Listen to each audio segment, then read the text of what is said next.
बहुत बहुत स्वागत है आपका द ब्रिलियंट बीपीएससी में। और हम लोग फिर हाजिर हुए केमिस्ट्री के सभी बीपीएससी के द्वारा पूछे गए पीवाईक्यू को लेकर। और यह क्वेश्चन 1992 से 2025 तक पूछे गए हैं, जिसमें हम लोग सभी ऑप्शन को डिटेल में एनालाइज करेंगे ताकि आपके एग्जाम में इनडायरेक्टली फायदा डायरेक्टली फायदा मिल पाए।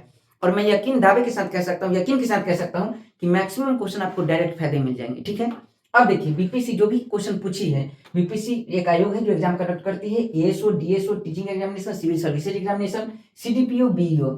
इसमें जितने भी क्वेश्चन पूछे गए सभी क्वेश्चन को हम लोग एकदम कंसाइज तरीके से लेकर आए हैं, एक साथ कंपाइल करके लेकर आए हैं और सारा क्वेश्चन को बहुत बढ़िया से मैं आपके दिमाग में सेट कर दूंगा। बस आपको एक ही काम करना है, टुकुर टुकुर देखना है क्लास को आराम से देखिए, अपने हाथ में पेन पेपर ले लीजिए ताकि जितने भी मैं बेसिक पॉइंट कुछ इन्फॉर्मेशन बता रहा हूँ उस इन्फॉर्मेशन को अगर आप नोट कर लेंगे तो वो जो इन्फॉर्मेशन बताऊंगा, जैसे देखिए सवाल है हमारे पास ये वाला, तो इसके बारे में जो सवाल है वो तो मैं सॉल्व करवाऊंगा, लेकिन इसके अलावा जो भी बेसिक इन्फॉर्मेशन जिसे एग्जाम में डायरेक्ट सवाल आ सकते हैं उसके बारे में हम लोग यहाँ एक्सप्लेन करेंगे। आपको ये भी नोट करना है और क्वेश्चन को सॉल्व कर लेना है, मतलब पूरा एकदम पैकेज हो जाएगा। और पूरा पैकेज हो जाएगा, पूरा कंप्लीट कर लेंगे तो आपके एग्जाम में एकदम डायरेक्ट फायदा मिल जाएगा। अभी तक हम लोग पीवाईक्यू का 2 क्लास कर चुके हैं केमिस्ट्री का, दोनों क्लास पहले आप कंप्लीट कर लीजिए, फिर आप यहाँ आइए। मतलब लगभग पूरा क्लास, लगभग समझिए कि 3 4 5 क्लास होगा, उस क्लास को अगर आप कंप्लीट कर लेंगे तो आपका पूरा पीवाईक्यू केमिस्ट्री का कंप्लीट और उसका फायदा मिलेगा। चलिए, तो एनर्जी एकदम मेंटेन कीजिए, हाउ इज द जोश, हाई सर, और एकदम आराम से आइए और क्वेश्चन को हम लोग सॉल्व करते हैं। तो चलिए सवाल पढ़ते हैं। वह प्रक्रिया जिसमें प्रकाश संश्लेषण के द्वारा होने वाले मतलब प्रकाश संश्लेषण के दौरान वायुमंडलीय कार्बन डाइऑक्साइड को कार्बोहाइड्रेट में परिवर्तित किया जाता है, वह प्रक्रिया निम्न में से क्या है? ऑक्सीकरण है, अपचयन है, जलीय विश्लेषण है, उपयुक्त में से एक से अधिक है या उपयुक्त में से कोई नहीं है। ये बीपीएससी टीचर 11 12 का सवाल पूछा हुआ है। अब हम जनरली क्या करते हैं कि प्रकाश संश्लेषण से जितने भी बेसिक टर्म है, बेसिक पॉइंट है, सभी पॉइंट को थोड़ा हाई लेवल तक हम देख लेते हैं ताकि प्रकाश संश्लेषण से बनने वाले सिर्फ यही सवाल नहीं, ये हार्ड सवाल है, यही सवाल नहीं, जितने सवाल पूछे जाते हैं सभी प्रकार के सवाल को हम लोग बना पाए। चलिए, तो सबसे पहले हम लोग देखते हैं प्रकाश संश्लेषण। आप जानते हैं कि सबसे पहले कोई प्लांट है, क्या है? प्लांट। और आप जानते हैं प्लांट है वो एक स्वपोषी है, ऑटोट्रॉफी है, क्लियर है। अब इसके जड़ हैं और आप जानते हैं जड़ क्या करती है, तो जड़ जल का अवशोषण करती है। किसका अवशोषण करती है? जल का एवं खनिज लवण का, नीचे से जितने भी खनिज लवण उसका अवशोषण करती है। और याद रखना है जल का और खनिज लवण का अवशोषण हो रही है, जल का जो अवशोषण होती है इस घटना को हम कहते हैं परासरण। क्या कहते हैं? परासरण। इतना बात आपको कंप्लीट है, इसे कहते हैं अंग्रेजी में ओस्मोसिस। अब ध्यान देना, यहाँ जो जाइलम होते हैं, प्लांट टिश्यू है जाइलम, जाइलम धीरे धीरे इस जड़ को लेके और जाती है आगे और पत्ते में पहुंचा देती है। पत्ता को याद रखना प्लांट का किचन कहते हैं, हालांकि पत्ता का मुख्य भाग जिसे कहते हैं हरित लवक, जिसके कारण पौधे में प्रकाश संश्लेषण की घटना होती है, उससे हरित लवक को भी पत्ते का किचन कहा जाता है, पौधे का किचन कहा जाता है। आ रहा समझो? पूरा क्लियर है। अब देखिए जो भी यहाँ जल है, जल कहाँ पहुंच गए? जाइलम के द्वारा पत्ते में, ज से जल, ज से जाइलम। याद रखना जल का परिवहन कौन करती है? जाइलम। खनिज लवण का भी परिवहन जाइलम ही करती है। और ये घटना जो पौधे में अवशोषित हुई इस घटना को क्या कहते हैं? परासरण या ओस्मोसिस कहते हैं। इतना बात मुझे अनुमान है कि आपका कंप्लीट हो चुका होगा। अब आगे देखते हैं। अब यहाँ से समझिए कि जो भी मान लीजिए कि यहाँ प्लांट है, ठीक है। अब इस प्लांट जो पत्ते हैं, पत्ते का कलर कैसा होता है? हरा। क्यों होता है? क्योंकि पत्ते में हरित लवक पाए जाते हैं। अब ध्यान देना, हरित लवक, क्या मैं क्या कह रहा हूँ? हरित लवक, हरित लवक, क्लोरोप्लास्ट। अब क्लोरोप्लास्ट एक प्रकार का लवक है जिसके कारण पत्ते का रंग हरा होता है। सवाल है हरा क्यों होता है, देख लेते हैं। हरित लवक की संरचना अगर देखा जाए तो हरित लवक दोहरी झिल्ली वाली संरचना होती है। कैसी संरचना होती है? दोहरी झिल्ली वाली संरचना। इसमें 2 झिल्ली है, ठीक है। कैसी झिल्ली है? 2 झिल्ली, ऐसे समझिए। तो हरित लवक में 2 झिल्ली है। इसके अंदर पूरे अगर देखा जाए ठीक से तो इसके अंदर पूरा भरा होता है मैट्रिक्स। इसके अंदर क्या भरा होता है? पूरा पूरा भरा होता है मैट्रिक्स भरा होता है। ऐसे एक पूरा मैट्रिक्स है। मैट्रिक्स मतलब समझिए ऐसे कि जैसे पोखर है और पोखर के अंदर पानी तैर रही है, उसी प्रकार से, हालांकि बहुत गाढ़ा होता है, गाढ़ा होता है, तो ये मैट्रिक्स है। और इस मैट्रिक्स को ही कहा जाता है, इस मैट्रिक्स को क्या कहा जाता है? तो इस मैट्रिक्स को कहा जाता है एस्ट्रोमा। क्या कहते हैं इसे? एस्ट्रोमा। हालांकि एक काम करते हैं हम लोग, एस्ट्रोमा उधर बना देते हैं। ये क्या है? तो ये है एस्ट्रोमा, याद रखना है। और इसमें एक संरचना होती है, मैं डीप बिल्कुल नहीं कर रहा हूँ, वही बता रहा हूँ जो एग्जाम में पूछे जाते हैं। इसमें एक सिक्के जैसी संरचना होती है, इसे कहते हैं थैलाक्वाइड। क्या कहते हैं इसे? थैलाक्वाइड। और इसकी एक संरचना को उठा के हम नीचे कर दे, एक संरचना को उठाकर हम क्या करें? नीचे कर दे एक संरचना को, तो इसे कहा जाता है ग्रेना। इसे क्या कहते हैं? इसे कहा जाता है ग्रेना, याद रहेगा। और ग्रेना के ठीक अंदर देख लीजिए, ग्रेना जो संरचना है, ग्रेना के ठीक अंदर देखा जाए तो इसे कहा जाता है मैग्नीशियम। यानी अगर क्वेश्चन पूछे कि हरित लवक, एक मिनट, ग्रेना के अंदर जो संरचना उसे कहते हैं क्लोरोफिल। क्लोरोफिल को मैं CLF लिख देता हूँ, आप समझेंगे मैं क्लोरोफिल की बात कर रहा हूँ। और ये जो क्लोरोफिल है इसके अंदर, और क्लोरोफिल के अंदर एक तत्व पाया जाता है, एक एटम पाया जाता है जिसे कहते हैं मैग्नीशियम। तो क्लोरोफिल के अंदर क्या होता है? मैग्नीशियम। अब जितना मैं बात बताऊँ उतना पहले आप रिवाइज कर लीजिए। प्लांट है, जल का अवशोषण करती है किसके द्वारा? जाइलम के द्वारा, और जाइलम को पत्ते तक पहुंचाती है। पत्ते में देख लीजिए, पत्ते में हरित लवक है। अब हरित लवक दोहरी झिल्ली की संरचना है। दोहरी झिल्ली की संरचना में एक इसमें स्ट्रोमा है, एक ग्रेना है। स्ट्रोमा पूरा फैला हुआ मैट्रिक्स, पूरा तालाब का पानी है, और इसमें समझ लीजिए छोटे मोटे कुछ चीज तैर रहे हैं, ठीक है, जो उसमें है। इसको कहते हैं थैलाकोइड। थैलाकोइड पूरा को थैलाकोइड कहते हैं, एक को कहा जाता है ग्रेना। ग्रेना के अंदर होते हैं क्लोरोफिल, और क्लोरोफिल के अंदर होते हैं मैग्नीशियम। इतना कंप्लीट है। अब मैग्नीशियम के पास एक पावर है कि मैग्नीशियम प्रकाश तरंग ध्वज को पहचान के उसे अवशोषित करती है। किसे अवशोषित करती है? प्रकाश तरंग ध्वज को पहचान के। अब वो जो प्रकाश तरंग ध्वज है उसमें किसे किसे अवशोषित करती है? तो आपको याद रखना है, नीला, मतलब वह बैगनी को, नीला को और लाल को अवशोषित करती है। और जब इसे अवशोषित करेगी तो आप जानते हैं प्रकाश तरंग ध्वज है, इसमें एक विशेष प्रकार की ऊर्जा होगी, और यह ऊर्जा रासायनिक अभिक्रिया को प्रभावित करेगी। अब समझते हैं, यहाँ से जो जल गया था, जल यहाँ जाके आराम से बैठा हुआ है, कहाँ? ग्रेना में। जल गया तो जल तो इसमें जाएगा ही, जो नीचे से पराशरण द्वारा अवशोषित किया गया है वो जैसे ही जाएगा, पराशरण द्वारा मतलब अंदर गया है जल, और वो जल कहाँ बैठा है? ग्रेना में। ग्रेना में जैसे पहुंचता है तो ग्रेना इंतजार में रहता है, अच्छा आइए आइए आपका स्वागत है। जैसे ही जल आता है तो ये जो मैग्नीशियम है, मैग्नीशियम बैगनी, नीला और लाल रंग के तरंग ध्वज को अवशोषित की है, वो क्या करते हैं? जल पर। याद रखें, हालांकि करवा कौन रहा है? ग्रेना क्लोरोफिल से। क्लोरोफिल किसे? मैग्नीशियम से, लेकिन नाम किसका आएगा? क्लोरोफिल का। और जो यहाँ H2O है, क्या है यहाँ? H2O को याद रखना। इस प्रकार जो बैगनी, नीला और लाल रंग के तरंग ध्वज है, इस प्रकाश की उपस्थिति में यह टूट जाता है। क्या होता है? ये टूट जाता है। और टूट कर क्या बनाता है? देख लीजिए, ये टूट कर बनाता है हाइड्रोजन, अकेला अलग रह जाता है। इससे बनता है इलेक्ट्रॉन, और इससे बनता है ऑक्सीजन। ध्यान देना है, याद रखना है, 2 हाइड्रोजन 2 इलेक्ट्रॉन, उतना बैलेंस नहीं करना भी, बस समझिए क्या बना? हाइड्रोजन बना, इलेक्ट्रॉन बना, ऑक्सीजन बना। आपके दिमाग में बेचैनी होगा, ठीक है, आ रहा समझ में? तो ये जो कंप्लीट बन गया, ये अभिक्रिया हो गया। आप एक बात बताइए, आप जानते होंगे जिस अभिक्रिया में इलेक्ट्रॉन का, या फिर किसी प्रक्रिया में इलेक्ट्रॉन का रिलीज होता है, इलेक्ट्रॉन का उत्सर्जन होता है, इलेक्ट्रॉन निकल जाता है, इलेक्ट्रॉन भाग जाता है, उस अभिक्रिया को ऑक्सीकरण कहते हैं, उसे ही उपचयन कहा जाता है। अब ठीक से देखिए, यहाँ जो जल है, जल में से देख लीजिए ठीक से, जल में से ठीक से देखिए, इलेक्ट्रॉन निकला है कि नहीं निकला? इलेक्ट्रॉन निकला है, इसलिए इस अभिक्रिया को कहेंगे उपचयन। क्या कहेंगे इसे? उपचयन। इसे अंग्रेजी में ऑक्सीडेशन कहा जाता है, और इसका एक और नाम होगा ऑक्सीडेशन के कारण, इसे क्या कहेंगे? ऑक्सीकरण कहेंगे। इसका मतलब प्रकाश संश्लेषण में, ठीक से देखिए, प्रकाश संश्लेषण में जब हरित लवक के ग्रेना में जल जाते हैं तो जल टूट जाता है, इलेक्ट्रॉन निकल जाते हैं, इस अभिक्रिया को उपचयन या ऑक्सीडेशन कहते हैं। इसका मतलब जल का ऑक्सीकरण होता है या उपचयन होता है। बात कंप्लीट? इतना बात तो समझ में आ रहा है। लेकिन देख के ऐसा भी लग रहा है कि जल टूट रहा है, और जल जब टूटे तो उसे कहा जाता है जलीय अपघटन, जलीय विश्लेषण। तो इसका मतलब उपचयन एक प्रकार की कैसी अभिक्रिया है? तो याद रखना, जलीय विश्लेषण वाली प्रक्रिया। क्या है? जलीय विश्लेषण वाली प्रक्रिया, क्योंकि जल क्या हो चुका है? ये विश्लेषण हो चुका है जल का, जल टूट चुका है। विश्लेषण, ठीक है, इसे कहा जाता है हाइड्रोलाइसिस। तो जल का हाइड्रोलाइसिस हुआ। इतना बात समझ में आ रहा है? अब ये जो अभिक्रिया, इस अभिक्रिया में बताइए प्रकाश भाग लिया है कि नहीं? भाग लिया है। इस अभिक्रिया को सबसे पहले बताए थे, वो साइंटिस्ट का नाम था हील। साइंटिस्ट का नाम क्या था? हील। इसलिए जो ये कंप्लीट रिएक्शन, इस कंप्लीट रिएक्शन को कहा जाता है हील रिएक्शन। यानी ग्रेना में अगर पूछे, ग्रेना में कैसे अभिक्रिया होती, तो इस अभिक्रिया को क्या कहते हैं? हील रिएक्शन कहते हैं। या इसी अभिक्रिया को कहा जाता है प्रकाशीय अभिक्रिया। इस अभिक्रिया को क्या कहते हैं? प्रकाशीय अभिक्रिया। सारा प्रकाश का यूज कर चुका है, तो एक कौन सी अभिक्रिया होगी? प्रकाशीय अभिक्रिया। इतना बात आ रहा है समझ में प्रकाश संश्लेषण में?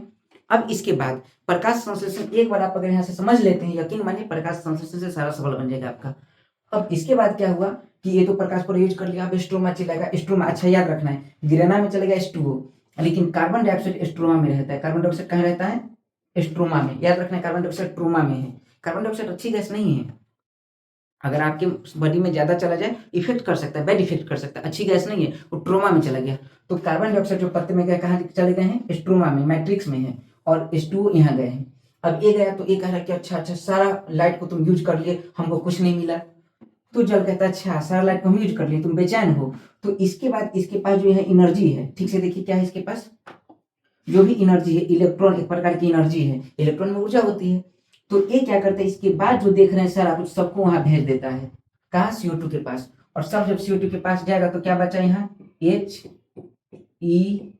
और O यहाँ से गया, इसलिए इसको कलर चेंज करके लिख रहे हैं ताकि आपके माइंड में एक इमेज बने।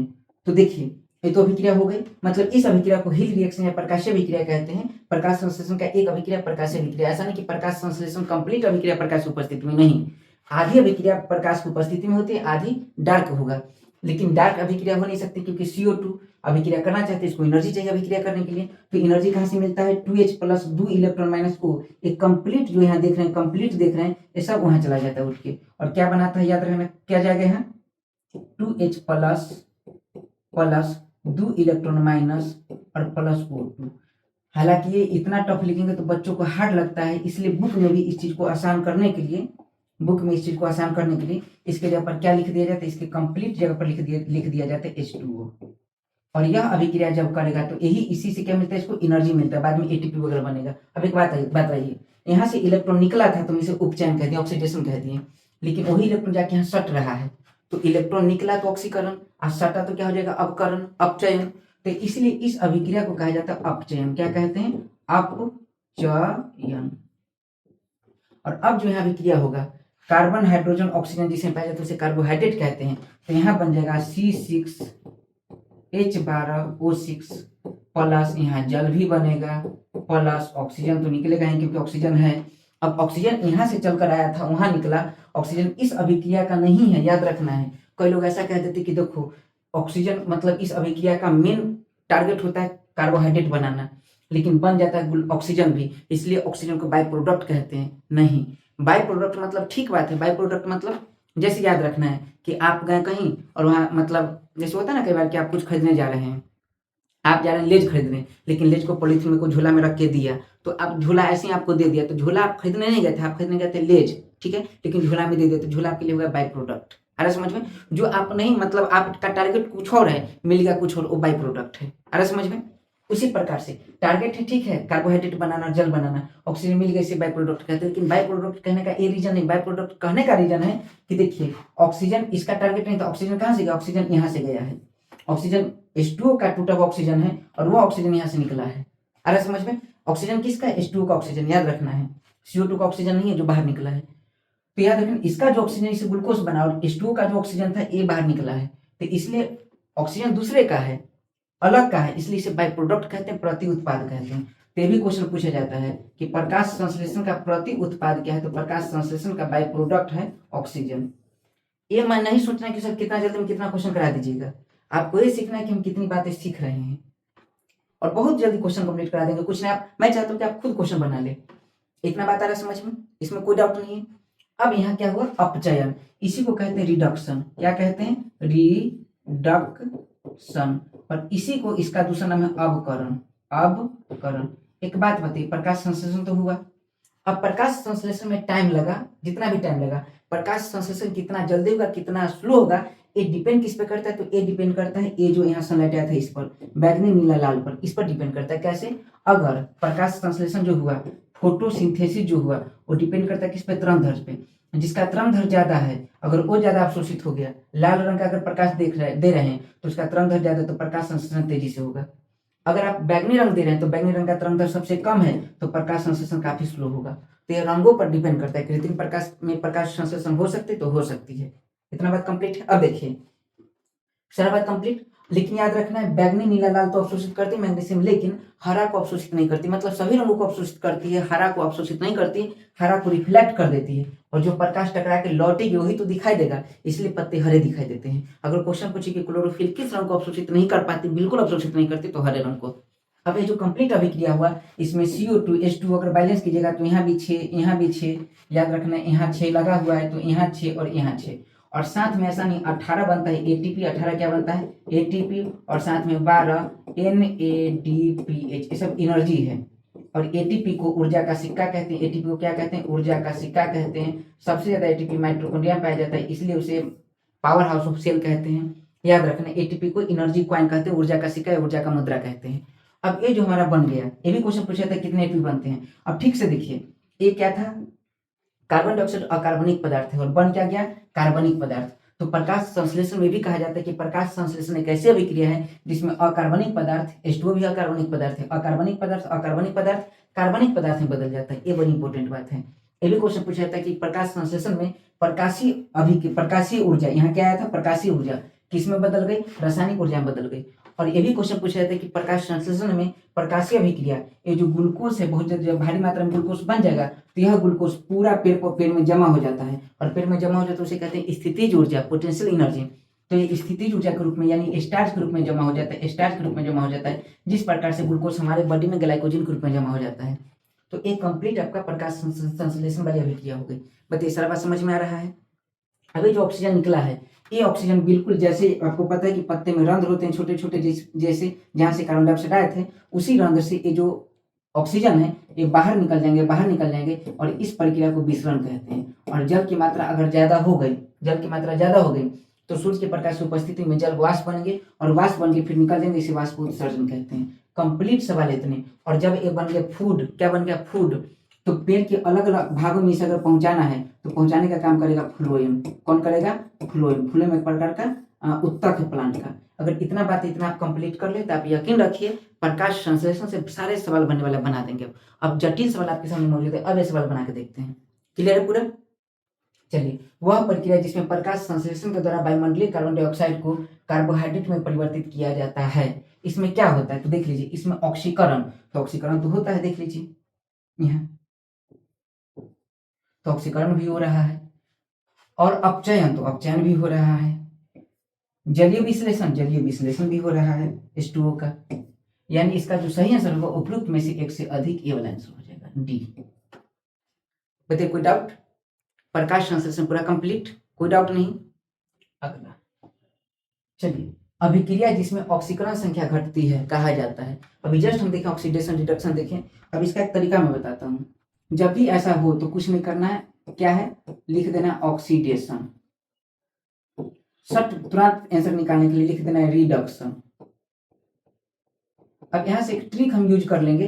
देखिए, रिड्यूस मतलब होता है कमना, देखिए रिड्यूस ऑक्सीडेशन नंबर, अगर रिड्यूस ऑक्सीडेशन नंबर हो रहा है तो रिडक्शन होगा। रिडक्शन को हिंदी में कहते हैं अवकरण। क्या कहते हैं हिंदी में, अवकरण। क्या कहते हैं हिंदी में, अवकरण। और याद रखना है, आई से याद रखना है इंक्रीज ऑक्सीडेशन नंबर, अगर ऐसा हो तो उसे ऑक्सीडेशन कहेंगे।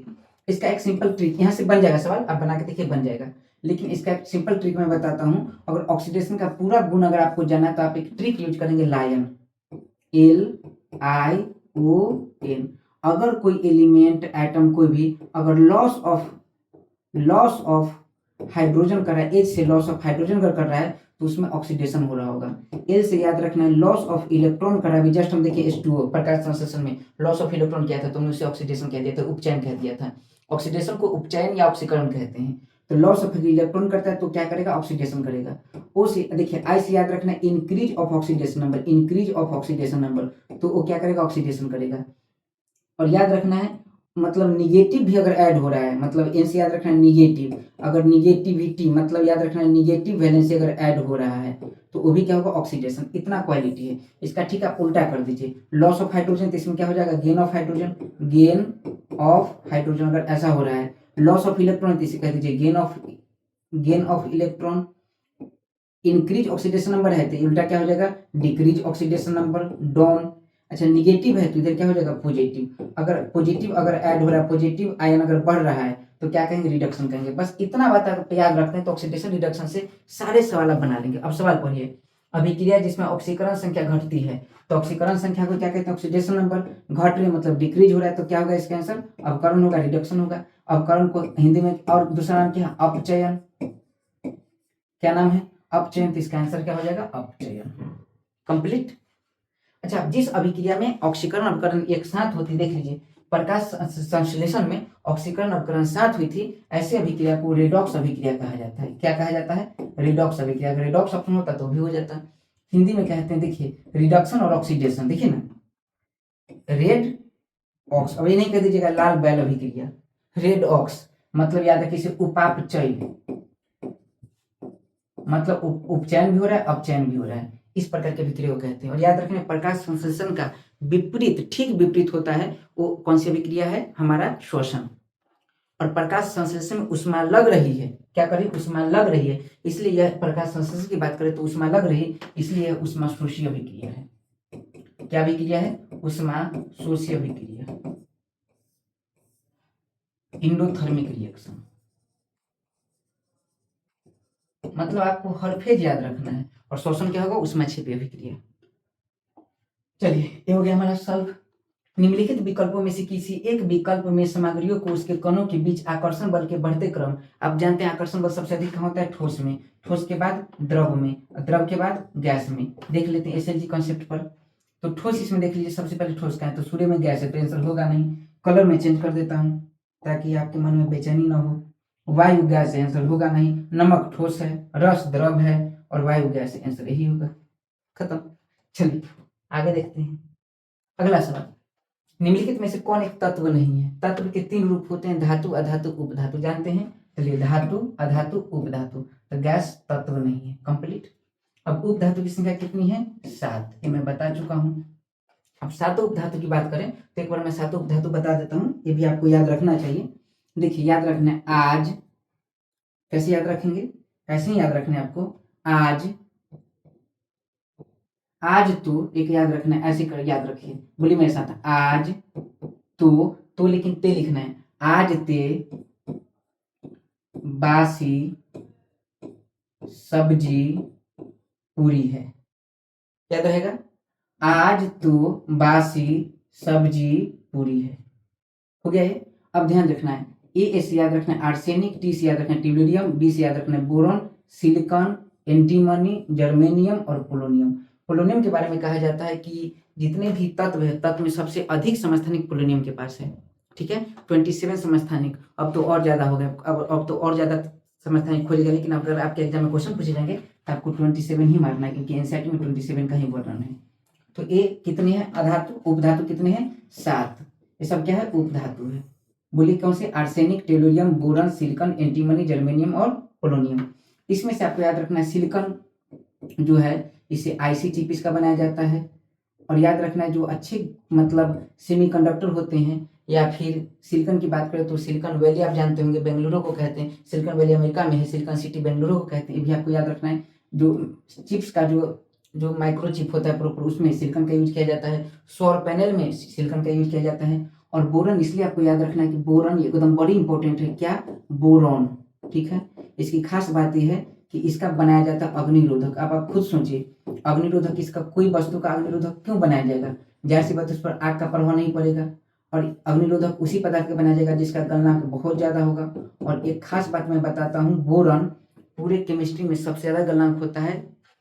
धातु की बात करो तो टंगस्टन का, टंगस्टन मतलब धातु के गलनांक ज्यादा होते हैं, अधातु के गलनांक कम होते हैं, और उपधातु के गलनांक दोनों के बीच में होते हैं। इतना बात आ रहा है समझ में? बोरॉन एक ऐसे तत्व है, बोरॉन एक ऐसा तत्व है जो धातु से भी इसका गलनांक ज्यादा होता है। बस टंगस्टन को छोड़ दीजिए, जैसे पूरा धातु इधर बैठा हुआ है, टंगस्टन को उठा के साइड कर दीजिए, बाकी जो धातु बैठा हुआ है उसमें सबका गलनांक के रूप में बॉस कौन है? बोरॉन। तो याद रखना है बोरॉन का टंगस्टन को छोड़ के बाकी सब धातु से गलनांक ज्यादा होता है। तो अगर कभी भी बोरॉन ऑप्शन में दिखे कि क्या बोरॉन का गलनांक कम है कि ज्यादा, तो आपको याद रखना बोरॉन का गलनांक बहुत ज्यादा, इसलिए इसका प्रयोग कहाँ किया जाता है? अग्निरोधक में। इतना बात कंप्लीट हो गया, खत्म। चलिए अब आधुनिक रसायन शास्त्र का जनक किसे कहा जाता है? तो आधुनिक रसायन शास्त्र का जनक, रसायन शास्त्र का जनक जैसे सवाल है तो आपको टिक मारना है लिवोजियर में। किसमें टिक मारना है? लिवोजियर में। रदरफोर्ड आप जानते हैं प्रोटॉन के नामकरण करने वाले, हालांकि प्रोटॉन का खोज किसने किया था? गोल्डस्टीन ने, लेकिन रदरफोर्ड प्रोटॉन का नामकरण किए थे। अगर आपसे क्वेश्चन पूछे सर नाभिक का खोज किसने किया? किसका? नाभिक का। तो नाभिक का खोज भी रदरफोर्ड किया। नाभिक का आकार भी बताए थे 10⁻⁻15 मीटर, जिसे 1 फर्मी मीटर भी कहते हैं। आ रहा समझ में? कौन बताए थे? रदरफोर्ड। ये बात याद रहेगा। आइंस्टीन को नोबेल प्राइज मिला था, याद रखना 1921 में। हालांकि आइंस्टीन का सबसे प्रमुख थ्योरी ऑफ रिलेटिविटी, सापेक्षता का सिद्धांत, अपेक्षता का सिद्धांत, लेकिन आइंस्टीन को जो नोबेल प्राइज दिया गया था वो प्रकाश वैद्युत प्रभाव के लिए दिया गया था। किसके लिए दिया गया था? प्रकाश वैद्युत प्रभाव, फोटो इलेक्ट्रिक इफेक्ट के लिए। एक क्वेश्चन आपसे बार बार पूछा जाएगा कि आइंस्टीन को, एक क्वेश्चन बहुत इंपॉर्टेंट एग्जाम में आने की पूरी संभावना है, प्रकाश वैद्युत प्रभाव के लिए आइंस्टीन को क्या मिला था? Nobel prize. उसके बाद सीवी रमन। सीवी रमन के बारे में आप जानते हैं 28 फरवरी, कब? 28 फरवरी 1928 को सीवी रमन एक रमन इफेक्ट के बारे में बताए थे, और रमन प्रभाव के कारण इनको 1930 में नोबेल प्राइज दिया गया था। भारत के प्रथम वैज्ञानिक जिनको नोबेल प्राइज से नवाजा गया था 1930 में। यही 28 फरवरी को रमन प्रभाव के बारे में खोज हुआ था, इसलिए 28 फरवरी को विज्ञान दिवस के रूप में मनाते हैं। किसके रूप में मनाते हैं? विज्ञान दिवस के। तो अगर आपसे क्वेश्चन पूछे कि विज्ञान दिवस कब मनाया जाता है, तब क्या कहेंगे? 28 फरवरी। कंप्लीट। चलिए अब अगला सवाल, नीला थोथा। ये मैं कितना बार क्लास में बता चुका हूँ, अगर आप मेरा केमिस्ट्री का क्लास कर रहे हैं तो आपको पता होगा। एक आपको ट्रिक याद रखना है, नीता अंबानी की बात कर रहा हूँ। नीता अंबानी के घर में भी शादी हुआ था, तो हाल में ही सजी थी। अब आप कंफ्यूज होंगे कि हाल मतलब जल्दी, जिसने हाल में ही घटना हुई है, तो हाल में सजी थी कि हॉल में सजी थी। अब आप देख लीजिए क्या होगा इसका। अब देखिए, नी से याद रखना नीला थोथा, नी से क्या याद रखना आपको, नीला थोथा। और ता से याद रखना है तांबा, ठीक है। और हा से याद रखना है हरा थोथा, और याद रखना है लोहा। ला से क्या याद रखना है, लोहा। और स से याद रखना है सफेद थोथा, और जी से याद रखना है जिंक। मतलब नीला थोथा किसका यौगिक है, कॉपर का। हरा थोथा किसका यौगिक है, लोहा का। और सफेद थोथा किसका यौगिक है, जिंक का। और थोथा जब भी बात होगी तो थोथा का तेल, अगर कोई थोथा का तेल, तो थोथा का तेल कौन है, H2SO4 को कहा जाता है। मतलब सल्फेट लगेगा तभी थोथा होगा। तो एक काम कीजिए, यहाँ सल्फेट लगा दीजिए, SO4 SO4 SO4। और बस कॉपर वाला में 5 H2O होता है, बाकी जितने बचे उसमें होता है 7 H2O। 7 H2O। अगर लाल थोथा पूछा जाएगा तो लाल थोथा में हो जाता है कोबाल्ट सल्फेट। लाल थोथा में क्या होता है, कोबाल्ट सल्फेट, और सेम है 7 H2O। खत्म बात। ये हमारा सारा थोथा कंप्लीट। अच्छा, थोथा को काशिश भी कहते हैं, तो हो सकता है परीक्षा में थोथा ना लिख के, हालांकि अंग्रेजी में विट्रोल ही लिखेगा। अंग्रेजी में क्या लिखेगा, विट्रोल ही लिखेगा। लेकिन याद रखना, विट्रोल कशिश को हिंदी में कहते हैं। परीक्षा में अगर पूछ दे कि हरा काशिश, नीला काशिश, हरा काशिश, सफेद काशिश, तो यहाँ से बन जाएगा। और इतना मतलब ऐसे बता दें, सवाल बनाने के लिए इतना ही काफी। देखिए, नीता हाल में सजी, नीता कॉपर का है, तो देख लीजिए कॉपर कहाँ लिखा है इसमें, आंसर खत्म। तो सवाल सटाक से बनता है, लेकिन फटाक से हम इसलिए जानते हैं कि और सटक सटक बनाते हैं। कंप्लीट। अगला सवाल, निम्न में से किसे अनबुझा चुना कहते हैं। अनबुझा मतलब बुझा हुआ नहीं है। बुझाने के लिए क्या चाहिए, हाइड्रोजन और जल चाहिए, यानी हाइड्रोजन ऑक्सीजन चाहिए। जिस चुना में ये दोनों नहीं, देखिए अनबुझा मतलब ये दोनों नहीं है, ये दोनों नहीं होगा वही आंसर होगा। तो मतलब ये दोनों कहने का मतलब H2O नहीं होना चाहिए, यानी O और H एक साथ नहीं होना चाहिए। तो देख लीजिए, वो चीज है, मतलब प्रॉपर ये तो कोई चुना है ही नहीं, ये कोई चुना है ही नहीं। आप जानते हैं चुना 3 ही है, CaO, CaOH हॉल 2 और CaCO3।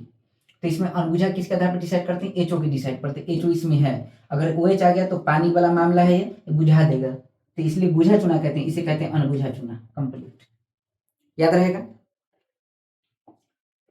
चलिए, चूने का पानी किसके द्वारा दूधिया हो जाता है। देखिए, एक तो चूना आपको बता चुका हूँ CaO है, और इसमें जैसे आप पानी मिलाएंगे तो हो जाएगा CaOH हॉल 2।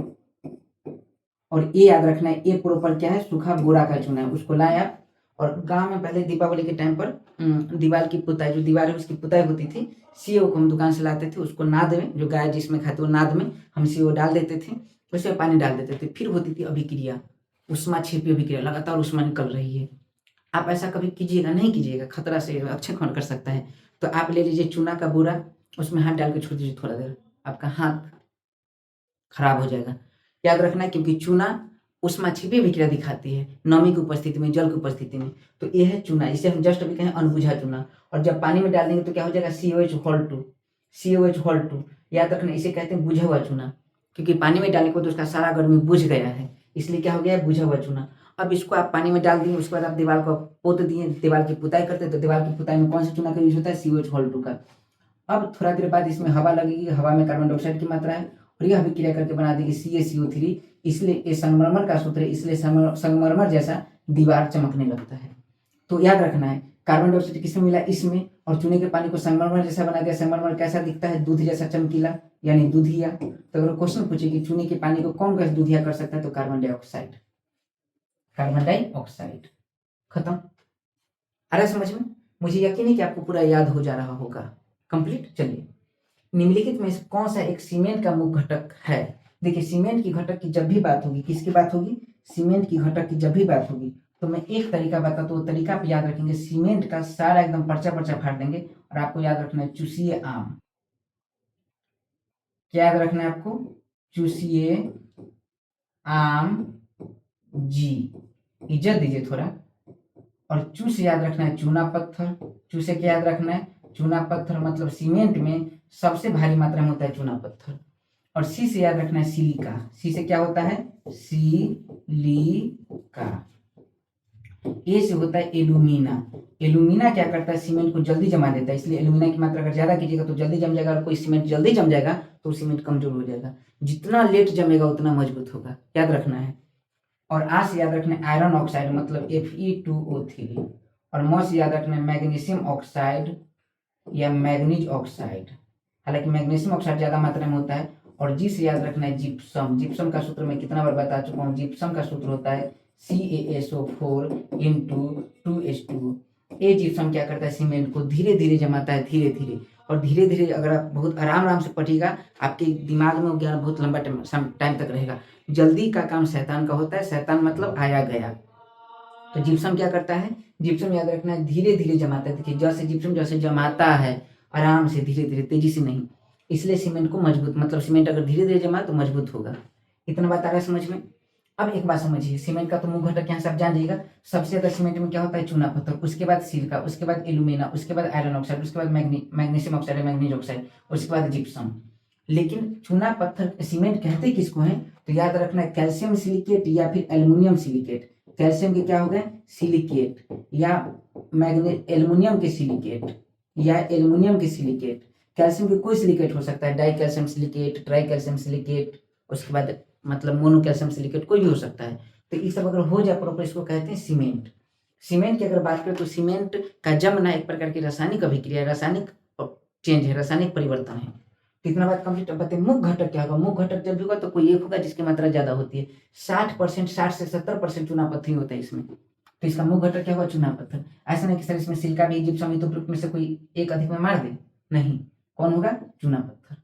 पूछता कि सीमेंट के घटक कौन कौन से होते हैं, मुख्य नहीं रहता, घटक कौन कौन से होते हैं, तो हम उपयुक्त में से एक से अधिक मारते हैं।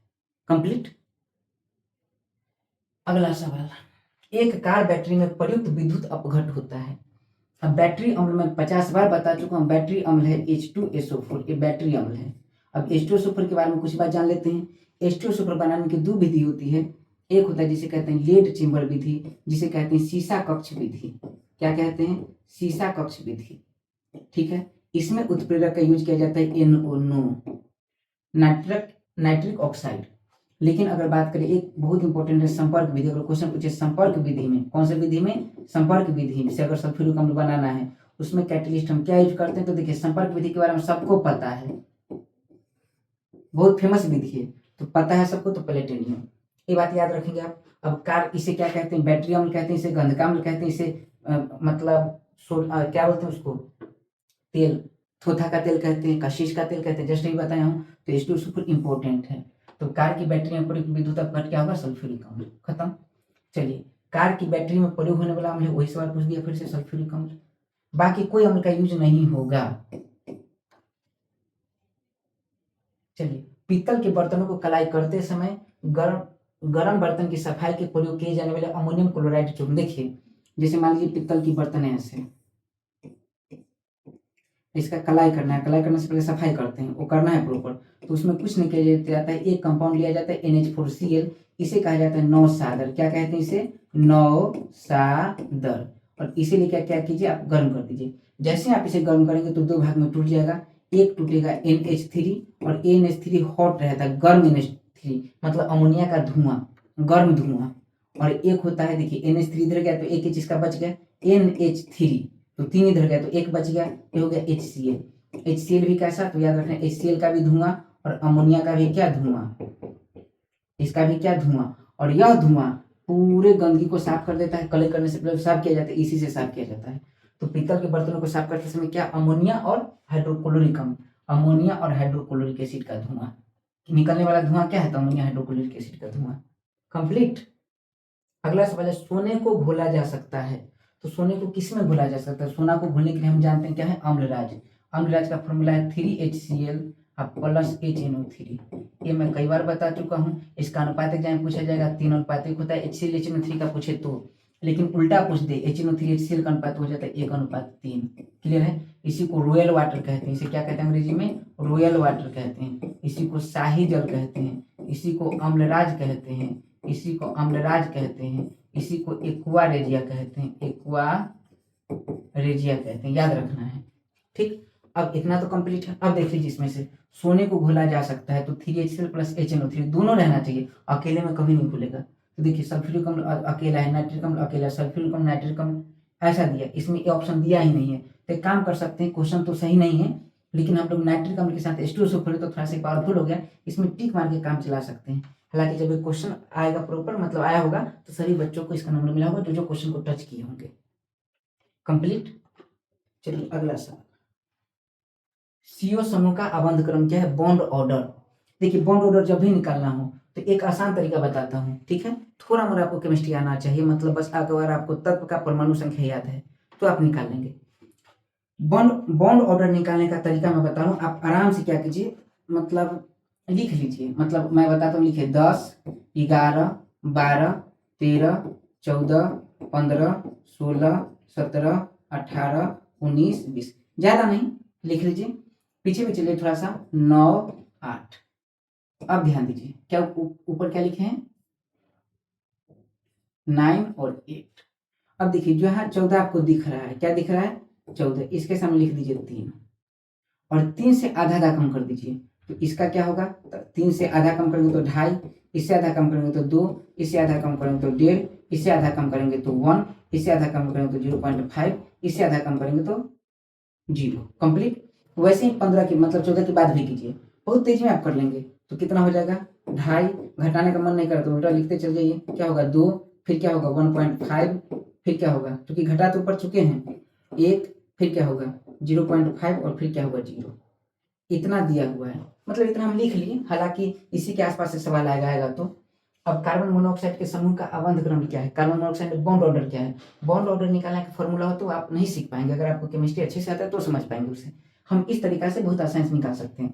कार्बन ऑक्सीजन क्या लिखा हुआ है?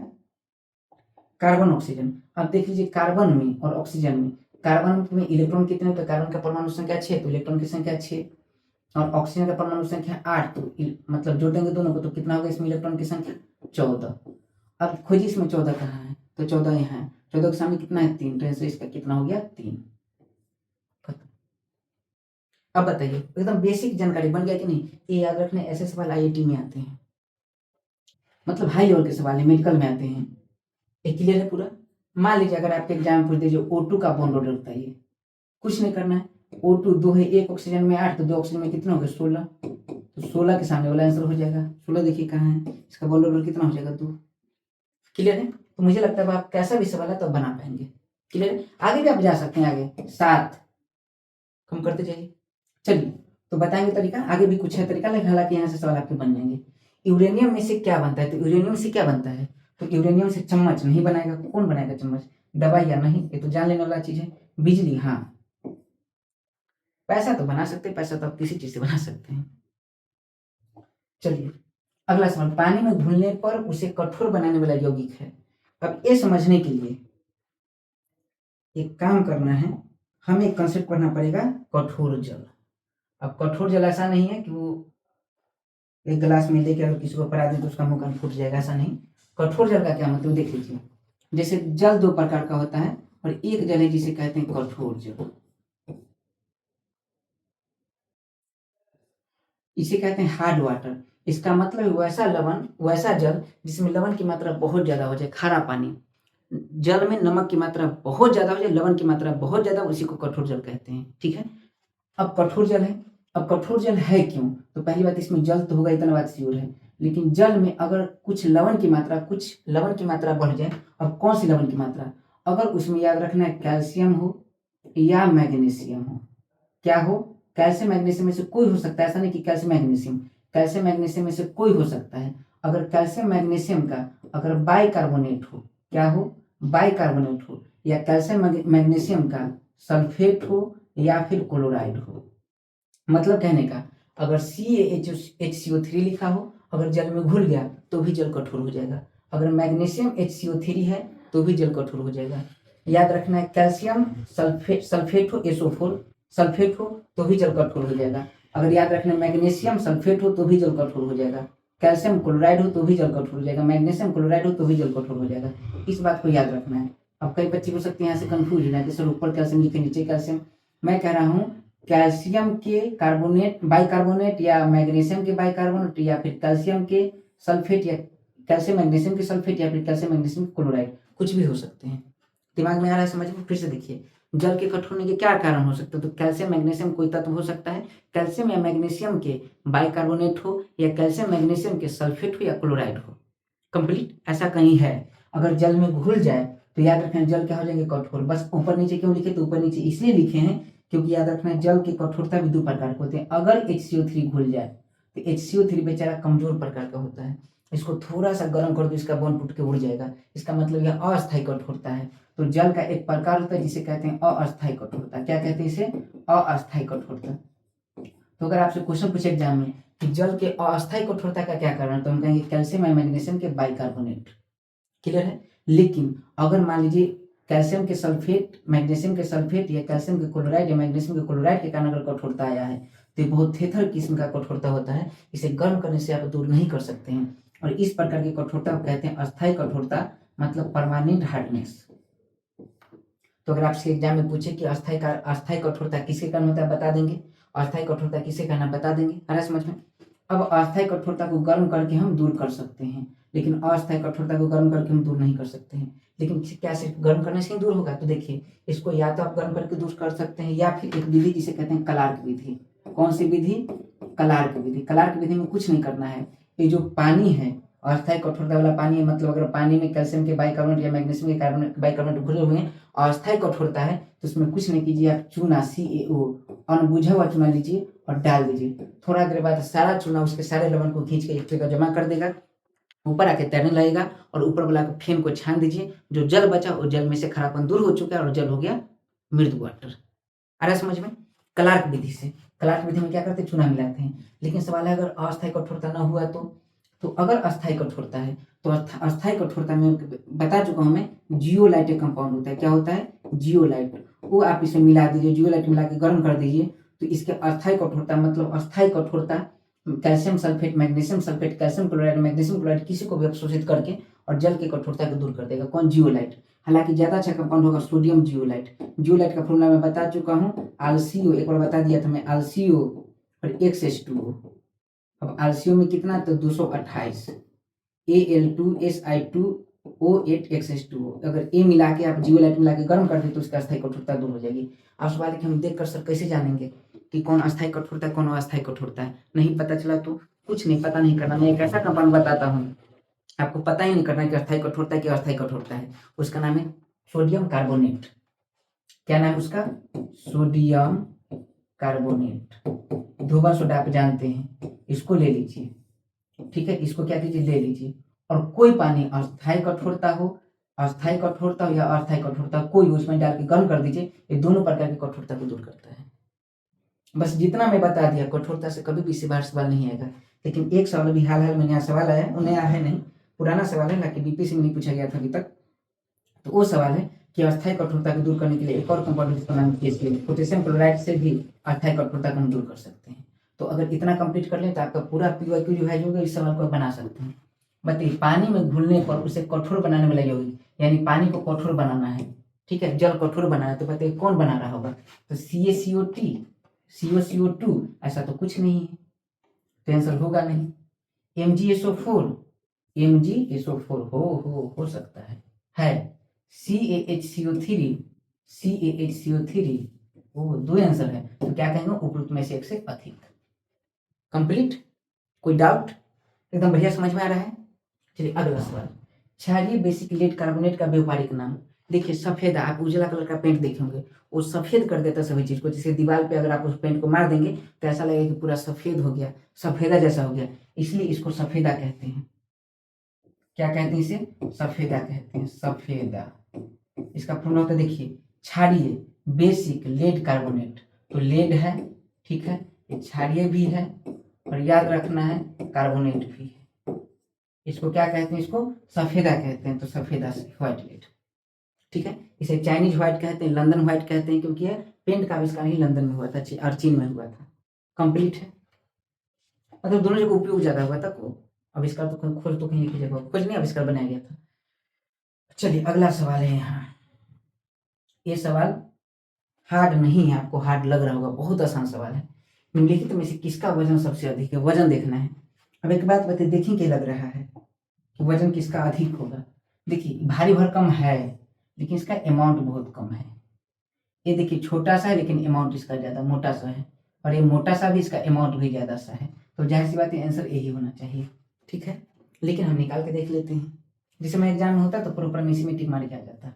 ठीक है, निकाल के देख लेते हैं। देखिए ये है चीनी, और चीनी का जब आप क्या करेंगे, अनुभार निकालेंगे। तो अनुभार निकालने का तरीका क्या होता है, चीनी का अनुभार है यहाँ, मतलब चीनी दिया हुआ है। तो देखिए किसका वजन ज्यादा है, तो एम बराबर फॉर्मूला होता है एन गुने डब्ल्यू, और एम निकालना है, एम को ही कहते हैं वजन। ए निकालना है, और एन का मतलब होता है कितना मोल दिया हुआ है और कितना मोलिकुलर वेट अनुभार दिया हुआ है। दोनों को हम क्या करेंगे, कैलकुलेट करेंगे। तो एन देखिए कितना दिया हुआ है, 0.2।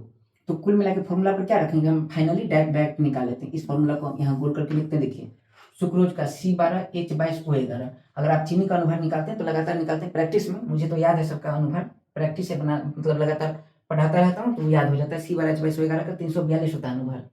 देखिए तो 2 4 5 का याद रखना है। जैसे H2 सुपर का पूछे तो 98, C12H22O11 का पूछे तो 342, CaCO3 का पूछे तो 100, और CO2 का पूछे तो शायद इसका 44 होता है। हम लोग निकाल के भी एक बार देख लेंगे। तो C12H22O11 का कन्फर्म कितना है, 342 इसका अनुभार है। अब देखिए अनुभार में क्या गुना करना है, मोल से।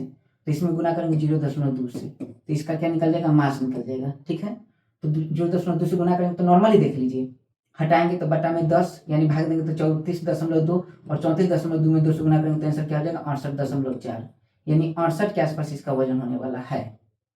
ठीक है, अगला देख लीजिए CO2। एक काम करते हैं, नॉर्मली एक थोड़ा सा दिमाग लगाएंगे, इसका तो आगे आंसर ठीक है। अब इस दोनों में दोनों को चेक क्यों करें, देखिए कार्बन इसमें भी है, कार्बन इसमें भी है, तो ये दोनों भार तो खत्म हो जाएगा इसका। ऑक्सीजन इसमें 2 है, इसमें 3 है, तो जाहिर सी बात ऑक्सीजन इसका 2 से 2 मरा तो इसका एक्स्ट्रा बचा। अगर ये नहीं भी होता तो भी CO3 का भार ज्यादा होता, क्योंकि दोनों का अमाउंट सेम है। तो हम जाहिर सी बात है जानेंगे कि इसका भार कम होगा, तो इसको निकाले क्यों, नहीं निकालेंगे। यही अप्रोच आपको रखना है एग्जाम में, दिमाग एकदम ठंडा रखेंगे तो यह ऐसा अप्रोच लग पाएगा। अब इसका निकाल लेते हैं। तो CO3 का है तो क्लियर है कि इससे कम होगा, तो जब इससे कम होगा आंसर तो वजन सबसे अधिक तो कोई एक ही होने वाला है, जो कम होगा उस पर सोचे क्यों। तो CaCO3 का अगर देखें ठीक से, तो कैल्शियम का होता है 40, कार्बन का 12, और ऑक्सीजन का 16, 48। 48 से 12 कितना हो जाएगा, 60, और 60 है 40, 100। मैंने बोला था ना 100। तो देखिए इसका कितना हो गया 100, और गुना मोल कितना है 2, यानी टोटल इसका कितना हो जाएगा 200। क्लियर सी बात, मैंने शुरू में कहा था कि मतलब नॉर्मली अमाउंट इसका ज्यादा, भारी भरकम भी तो यही आंसर होगा। देखिए सबसे ज्यादा भारी इसका 200। कंप्लीट है, यानी जब भी ऐसा सवाल आए तो याद रखना, फॉर्मूला ये रखना है, M बराबर N इंटू W। क्लियर है, निकालेंगे, मतलब इसका अनुभार निकाल के मोल से गुना कर देना है। और मोल पूछे तो ये फॉर्मूला आप याद रखेंगे, और पूछ दिए कि मोल बताइए तो मोल बराबर क्या हो जाएगा, पहले से M है, W कहाँ चला जाएगा नीचे, तो जो वजन दिया रहेगा और जो अनुभार निकालेंगे दोनों को भाग दे दीजिएगा। कंप्लीट। चलिए अगला सवाल, निम्नलिखित में से कौन सा पदार्थ टिंडल प्रभाव दिखाएगा। मैं पढ़ा चुका हूँ, पिछले लेक्चर अगर आप देखे होंगे तो आपको पता होगा टिंडल प्रभाव वास्तविक विलयन कभी नहीं दिखाता। कौन दिखाता है, या तो कोलाइडी विलयन, नहीं तो निलंबन। अब देख लीजिए NaCl का पतला घोल, अब मैं पानी में नमक डाल दीजिएगा तो वास्तविक विलयन हो जाएगा, शरबत है, विलयन है, तो टिंडल प्रभाव कभी नहीं दिखाएगा। अब दिखाएगा कौन, तो दूध दिखाएगा। स्टार्च सॉल्यूशन, स्टार्च सॉल्यूशन का मतलब पानी में आटा डाल दिए, तो बताइए पानी में आटा डाले हैं तो विषमांगी मिश्रण है, विषमांगी मिश्रण का प्रकार था कोलाइडी विलयन निलंबन, याद है ना। और कोलाइडी विलयन निलंबन दोनों टिंडल प्रभाव दिखाता है, तो कोई भी हो फिर दिखाएगा।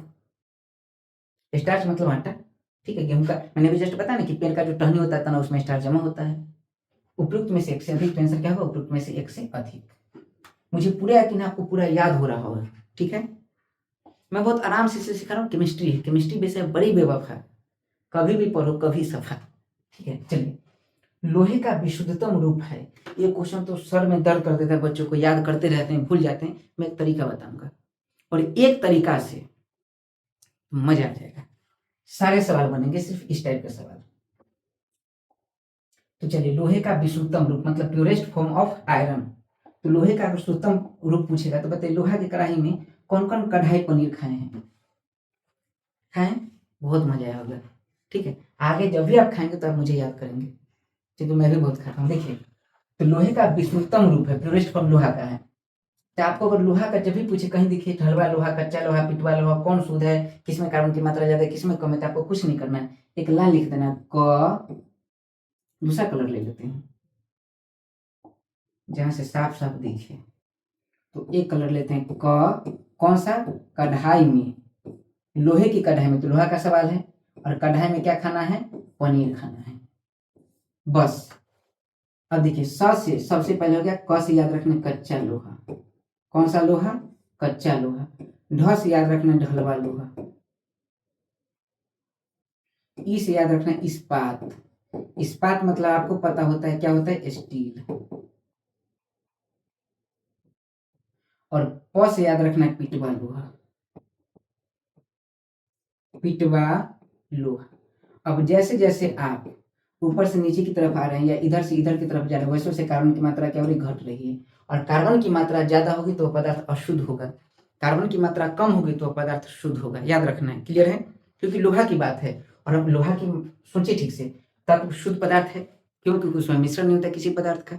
सोना की बात करें तो सिर्फ सोना की बात करें, अरे समझ में। देखिए तो कढ़ाई पनीर की बात करें तो देखिए कढ़ाई पनीर मतलब कढ़ाई पनीर की बात नहीं करेंगे, लोहे का शुद्धतम रूप कौन है, तो बताइए कच्चा लोहा। कच्चा लोहा सबसे पहले, इसमें कार्बन की मात्रा सबसे ज्यादा, उसके बाद ढलवा लोहा में उससे कम, इस्पात में उससे कम, और पिटवा लोहा में उससे भी कम। यानी कार्बन की सबसे कम मात्रा किसमें होगी, पिटवा लोहा में, और कार्बन की सबसे कम मात्रा पिटवा लोहा में होगी, तो कार्बन लोहा का सबसे शुद्ध रूप कौन होगा, पिटवा लोहा। अब आपके मन में ऐसा थोड़ा सा अनुपात बता देते, परसेंटेज बता देते कितना कितना, तो कुछ नहीं करना है, एक बात याद रखना है, याद रखना है, मतलब 3 से 4% इसमें होता है। अब एक कम इसमें कीजिए तो 2 आएगा, तो 2 से 3% इसमें होता है। एक कम कीजिए तो 1 से 2% इसमें होता है, फिर एक कम कीजिए तो 0 से 1% इसमें होता है। तो सबसे कम कार्बन देख लीजिए किसमें, इसमें है, इसलिए सबसे शुद्ध रूप यही है, पिटवा लोहा। कंप्लीट। अब कभी भी गलती नहीं होगा, देखिए ऑप्शन यही है। कई बार क्या होता है, अच्छा इस्पात को ही स्टील कहते हैं, पता है ना, लिखा हुआ मैं, तो पिटवा लोहा सबसे शुद्ध रूप है, ठीक। चलिए, अच्छा ढलवा लोहा को ही कहा जाता है भंगुर लोहा, क्योंकि ये लोहा अगर आपके पैर पे गिरे तो पैर तो टूटेगा ही, लोहा भी टूट जाएगा, ठीक है, इसे भंगुर लोहा कहा जाता है। कंप्लीट। चलिए अगला देखिए, निम्नलिखित में से किसका गलनांक सबसे ऊंच होता है, ऐसा सवाल। तो किसका गलनांक पूछे, कोई टेक्निकल होगा तभी पूछा ऐसा सवाल। तो निम्नलिखित में से किसका गलनांक पूछा था, बताइए किसका गलनांक कुछ होगा। बोरॉन, मैं बताया था बोरॉन एक ऐसा तत्व है जिसका बाकी धातु, टंगस्टन को छोड़ दीजिए, तो बाकी धातु से भी गलनांक ज्यादा होता है। तो बाकी तो धातु ही है, अधातु से होगा ही ज्यादा, तो इसका आंसर क्या हो जाएगा, बोरॉन, ठीक है। अच्छा अगर जानना चाहें तो लोहा का गलनांक अगर देखिए तो 1530 के आसपास होता है, 15 दूनी के 30 डिग्री से लोहा का गलनांक। अगर एल्युमिनियम का गलनांक, तो एल्युमिनियम गलनांक तो बहुत कम होता है, 660 डिग्री से। अच्छा सिलिकॉन का गलनांक, तो सिलिकॉन का परमाणु संख्या कितना, 14, 14 को 2 बार लिख दीजिए, जिसका गलनांक निकल जाएगा, तो 1484। अब बोरॉन का अगर याद रखिएगा तो बोरॉन का होता है लगभग 2300 के आसपास, जाहिर सी बात है ज्यादा है, लेकिन ये आपको याद नहीं रखना है, ठीक है, मैं ऐसे बता दिया हूँ, आपको याद रखना है। बोरॉन कहीं दिख जाए तो सबसे ज्यादा गलनांक किसका होता है, टंगस्टन का, 3000 से 3500 डिग्री से, उसके बाद बोरॉन का, क्लियर है। इसका निकालने का एक और तरीका हो सकता है, कोई भी अवस्था में अगर जाएंगे तो ऊपर से अगर नीचे की तरफ आप जा रहे हैं, तो ऊपर से नीचे की तरफ जाएंगे तो आपको पता है BAL, बोरॉन की लाइन में आता है एल्युमिनियम, तो ऊपर वाला का गलनांक ज्यादा, जैसे जैसे नीचे जाएंगे उससे गलनांक घटती है, तो वहां से भी एल्युमिनियम से बोरॉन का गलनांक ज्यादा हो गया, तो ऐसे ही एल्युमिनियम छट गया। और जितने भी उपधातु उसमें बोरॉन का गलनांक सबसे ज्यादा होता है, तो सिलिकॉन ऐसे ही छट गया, सिलिकॉन उपधातु है। अब बचा बोरॉन लोहा में, तो इसमें कंफ्यूजन हो सकता है, तो फिर हम फाइनली वही ट्रिक लगाएंगे जो शुरू में लगाए हैं, कि जितने भी धातु टंगस्टन छोड़ के बाकी सबसे गलनांक किसका ज्यादा होता है, बोरॉन का, क्लियर है, कंप्लीट। चलिए अब अगला सवाल, नीलम रूबी का रासायनिक सूत्र है। देखिए नीलम रहे, मानिक रहे, रूबी रहे, ऐसा कोई भी सवाल है तो नीलम रूबी और मानिक कुछ भी रहे, मानिक ये भी रहे, तो इसका सबका सूत्र होता है Al2O3, बता चुका हूं। लेकिन Al2O3 का रंग होता है लाल, ठीक है, कैसा होता है, लाल। तो नीलम, मानिक और रूबी का फॉर्मूला होता है Al2O3, और यह Al2O3 सफेद होता है, तो सवाल है कि जब यह सफेद होता है तो नीलम, रूबी, मानिक सफेद होना चाहिए, लाल कैसे है, तो इसका लाल रंग होता है क्रोमियम ऑक्साइड के कारण, किसके कारण, क्रोमियम ऑक्साइड के कारण। क्रोमियम ऑक्साइड अम्लीय ऑक्साइड है, याद रखना है, जो कैसा होता है, लाल, इसलिए नीलम रूबी मानिक कैसा होता है, लाल। एक क्वेश्चन पूछा जाएगा कि नीलम रूबी मानिक का सूत्र क्या है, Al2O3, लेकिन इसका लाल रंग किसके कारण होता है, तो क्रोमियम ऑक्साइड के कारण, कंप्लीट है। बिल्डिंग में प्रयोग होने वाली गैसें हैं, तो बिल्डिंग में याद रखना, अगर मान लीजिए बिल्डिंग, जैसे मान लीजिए एक कोई धातु है, एक कोई धातु है, ठीक है, और इसके जो बिल्डिंग अगर इसको जोड़ना है, तो यहाँ जो गैस हम रख के और दोनों को जोड़ते हैं, वो गैस है, एक है एथाइन कौन सा गैस है? एथाइन। और साथ में हवा नहीं, ऑक्सीजन। क्या है? ऑक्सीजन। और एथाइन को ही कहा जाता है एसिटिलीन। इसी को क्या कहा जाता है? एसिटिलीन। इसी को क्या कहते हैं? एसिटिलीन। याद रखना है। तो एसिटिलीन ऑक्सीजन हो या एथाइन ऑक्सीजन, बात वही है। देखिए क्या है, ऑक्सीजन और एसिटिलीन। कंप्लीट। चलिए,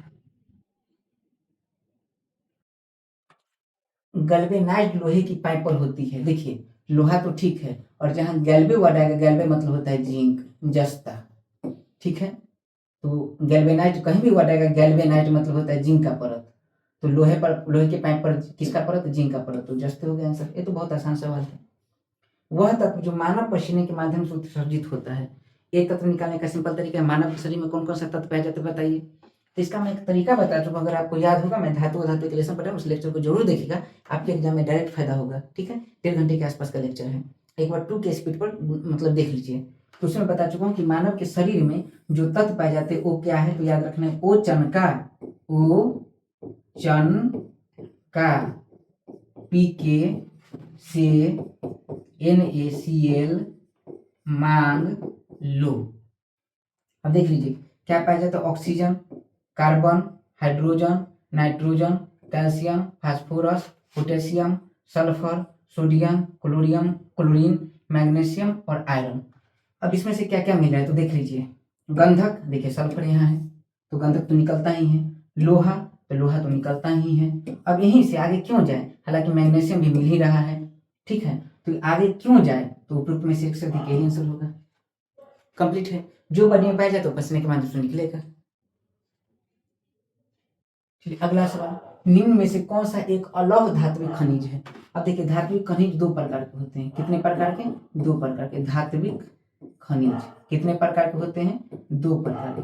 हालांकि खनिज अगर कोई पदार्थ है तो वो याद रखना अकार्बनिक पदार्थ होगा। क्या होगा? अकार्बनिक ठोस होगा। ये बड़ी इंपॉर्टेंट है, क्वेश्चन पूछा जाएगा कि खनिज क्या होते हैं, तो अकार्बनिक ठोस होते हैं। ये डायरेक्ट आप याद कर लीजिए। खनिज का डिफिनेशन क्या है, तो खनिज एक अकार्बनिक ठोस है जो जमीन के अंदर पाए जाते हैं। क्लियर है? अकार्बनिक ठोस है। कौन सा ठोस है? अकार्बनिक ठोस है। अब खनिज, धात्विक खनिज के 2 प्रकार होते हैं। एक होता है लौह और एक है अलौह, मतलब आयरन युक्त और एक आयरन लेस। चलिए ये 2 प्रकार के हैं। अब इसमें क्या है कि जो आयरन युक्त है उसका मतलब जिसमें लोहा नहीं, उसकी मात्रा बहुत लंबी लिस्ट है। तो ये तो हम याद करने से याद रहेगा नहीं। तो क्यों हम ऐसा करें, जो लौह युक्त है वो 3-4 है, उसी को याद कर ले, और वहां से सवाल हमेशा जब भी सवाल आएगा तो बना लेंगे। तो लौह युक्त जितने हैं, लौह युक्त कौन कौन से हैं, तो इसका एक सिंपल तरीका मैं बता रहा हूँ। आप कॉलोनी में रहते होंगे। कहाँ रहते होंगे? कॉलोनी में।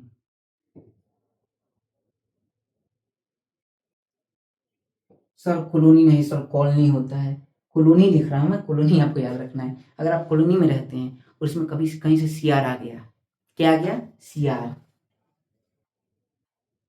तो आप क्या करेंगे? उसे लोहा लेंगे कि भाग जाएंगे? लोहा मतलब बदला लेना। ठीक है, ऐसा नहीं कि कवारी वाला है, कवारी वाला पहला बार शेयर को देख रहे हैं, कवारी वाला ऐसा नहीं। तो उससे क्या करेंगे? आप लोहा लेंगे, बदला लेंगे, मतलब लड़ेंगे। ठीक है, भागेंगे नहीं। तो कॉलोनी में क्या आ गया? सीआर आया, इतना याद रखना है। अब आया तो जाएगा भी, खत्म बात। देख लीजिए, कोष याद रखना, कोबाल्ट। अगर एक कोबाल्ट कहीं आपको मिले तो याद रखना क्या है? कोबाल्ट। अच्छा, कोबाल्ट में लिखने का तरीका याद रखना है, सी बड़ा होता है और ओ छोटा होता है, ये कोबाल्ट है। अगर सी बड़ा ओ भी बड़ा लिख दो तो याद रखना कार्बन मोनोऑक्साइड है। चलिए, तो कोबाल्ट अगर आ जाए तो क्या है? लौह खनिज, लौह धात्विक खनिज है। लो से याद रखना लोहा, भाई लोहा तो होगा ही, इसी के नाम पर है, तो पूर्वज है इसका। नी से याद रखना निकेल, सीआर से याद रखना क्रोमियम। ठीक है, अब कॉलोनी में तो मैंने छूट दिया, में से याद रखना मैग्नीज। कॉलोनी में सीआर आया तो cobalt, iron, nickel, CR, MN. Colony में सीआर आया, को से कोबाल्ट, लो से लोहा, नी से निकेल, से मैग्नीज, सीआर से सीआर। अब इसे बनाकर देखिए सवाल बनता है कि नहीं, एकदम बनेगा। बाकी जो भी बचा सब क्या हो गया? अलौह खनिज, जो भी बचा। चलिए, निम्नलिखित में से कौन सा एक अलौह खनिज है? अलौह, तो बताइए। कॉलोनी में को आ रहा है, लोनी में तो नी आ रहा है, में आ रहा है, मतलब ये सब क्या? लौह खनिज है। तो आंसर क्या हो जाएगा इसका? 3। जो आंसर होगा उसको मैं जोर से भी मारूंगा पीला कलर से। ये खत्म। मजा आ रहा है? पूरा सवाल हम लोग बना रहे हैं, मतलब केमिस्ट्री का हम लोग धुआं धुआं उड़ा दिए, गर्दा गर्दा छुड़ा दिए। चलिए निम्न में से किस धातु को विद्युत चालकता सबसे अधिक होती है, किस धातु की? तो इसका तरीका हम जानते हैं, चांदी में सबसे ज्यादा होता है। सीताजी करके याद किए थे, क्या याद किए थे? सीताजी। सी से सिल्वर, ता से तांबा, याद रखना, सी से शीशा नहीं, सिल्वर तांबा, तो सिल्वर को ही रजत कहते हैं। ठीक है, इसका चालकता सबसे अधिक है। अगर सिल्वर नहीं रहता तो हम तांबा में टिक मारते हैं। निम्नलिखित में से किसे सबसे भारी धातु कहते हैं? अब भारी धातु एक परीक्षा में जब भी क्वेश्चन पूछा तो अटपटा सा क्वेश्चन पूछा है, लेकिन मैं एक ऐसा ब्रह्मास्त्र देता हूं वो अटपटा को चटपटा बना देगा, आप सटाक से क्वेश्चन बना देंगे। कैसे? तो याद रखना, एक तरीका मैं बताया हूँ। एक है ओ ईरानी, धातु धातु फिर से लेसन जाके देख लीजिए। ओ ईरानी, जैसे मैं इसका तरीका बताया था ऐसे कि मान लीजिए बहुत आदमी एक जगह कंजेस्टेड एक रूम में सोया हुआ है। देखिए भारी है, भारी का समझ होता है घनत्व से, घनत्व मतलब घनापन, सब एकदम घन घन करके एक साथ चिपक चिपक के सोए हैं गर्मी में। ठीक है, पूरा एकदम सोए कंजेस्टेड। अब सोच लीजिए पूरा एकदम सटे हुए हैं पूरा, अब रात में सब सोया हुआ है, तो एक कोई ईरानी है वो बार बार इधर उधर हो रहा है। एक है वो पलटू है, आगे बताएंगे, और ईरानी बिल्कुल पलट नहीं रहा, मतलब जैसे तैसे किसी पे सोया हुआ है, तो उसको कह रहा है कि ओ ईरानी पलट रे। ठीक है, वो ईरानी पलट रही, और इसको पलटने के लिए कह रहा है, और एक वो पलटू है उसका नाम है सोना पलटू।